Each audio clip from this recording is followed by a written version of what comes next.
இன்னைக்கு இன்ஸ்டாகிராமில் ஒரு ஸ்டோரி பார்த்தேன். பொங்கல் சீர் பற்றி, முக்கியமாக இந்த ஈரோடு கொங்கு பெல்ட்டில் இருக்கிற அந்த சீர் பற்றி. ஸோ அந்த ரீல்ஸை பார்த்ததுக்கப்புறம் எனக்கு நிறைய மெமரிஸ் வந்துச்சு.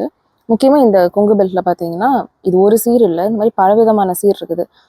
கல்யாணம் ஆகுறப்போ ஒரு சீர், அப்புறம் கல்யாணம் ஆனதுக்கப்புறம் ஆடி 18 வருதுன்னா அது ஆடி 18க்கு ஒரு சீர், தலை தீபாவளி, தலை பொங்கல், அப்புறம் குழந்தை பிறந்துச்சுன்னா ஒரு சீர், அப்புறமா மாரியம்மன் பண்டிகைனா ஒரு சீர்.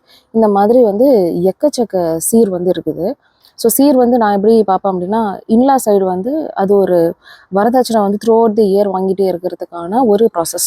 ஒவ்வொரு ஃபெஸ்டிவலுக்கும் ஏதோ ஒரு சீர் வந்து வந்துக்கிட்டே இருக்கும். அந்த சீரில் வந்து உங்கள் அம்மா வீட்டிலேருந்து என்ன கொடுத்தாங்க அப்படிங்கிற கேள்விகளும் கூட வந்துக்கிட்டே இருக்கும். அதே மாதிரி பார்த்தீங்கன்னா, பேரண்ட்ஸ் சைடில் வந்து முக்கியமாக வெல் ஆஃப் இருக்க ஃபேமிலிஸில் அது வந்து அவங்களோட சொசைட்டல் ஸ்டேட்டஸ். என் பொண்ணுக்கு இந்த ஃபங்க்ஷனுக்கு இந்த சீர் கொடுத்துருக்கேன், நான் இத்தனை விதமான சீர் கொடுத்துருக்கேன் அப்படின்னு சொல்லி வந்து காமிச்சிக்கிறது. இவங்க என்ன பண்ணுவாங்க அப்படின்னா, அங்கே ஒரு சோஷியல் ப்ரெஷர் வந்து கிரியேட் பண்ணுவாங்க.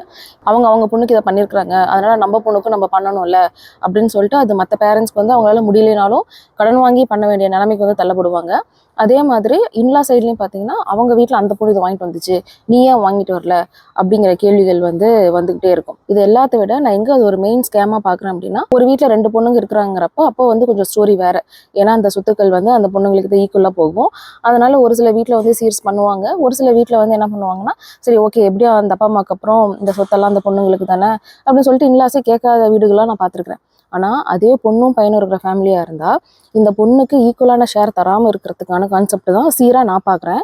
ஏன்னா நிறைய வீட்டில் என்ன பண்ணுவாங்கன்னா, ஓகே உனக்கு வந்து இவ்வளோ நகை போட்டிருக்கோம், இந்த ஃபங்க்ஷனுக்குலாம் சீர் பண்ணியிருக்கிறோம், அதனால் வந்து ப்ராப்பர்ட்டி வந்து தர முடியாது, பங்கு பிரிக்கிறப்ப அண்ணனுக்கோ தம்பிக்கோ தான் ஃபுல் ப்ராப்பர்ட்டியும் அப்படின்னு சொல்லிட்டு எழுதி வாங்குற கதைகள்லாமும் நான் பார்த்துருக்கேன். இந்த பொண்ணுங்களையும் எப்படி சோஷியலாக கண்டிஷனிங் பண்ணிருப்பாங்கன்னா, அந்த சீர் வந்து அவங்களோட உரிமையாக கண்டிஷனிங் பண்ணி வச்சிருப்பாங்க. ஸோ இந்த சீருங்கிற கான்செப்டே வந்து ஒரு ரொமான்டிசைஸ்டு டவுரி சிஸ்டம் தான்.